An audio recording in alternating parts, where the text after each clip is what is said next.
Here I have Motorola Edge 30 Fusion, and today I'm going to show you how to customize watermark in camera on this device.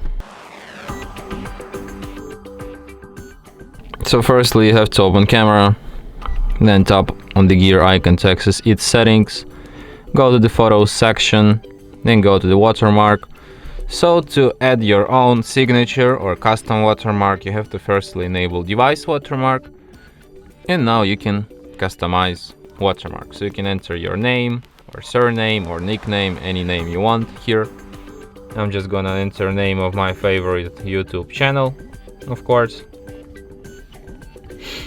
And now let's take a photo just to see how it looks. So as you can see here, I have shot on Motorola Edge Fusion HardReset.Info.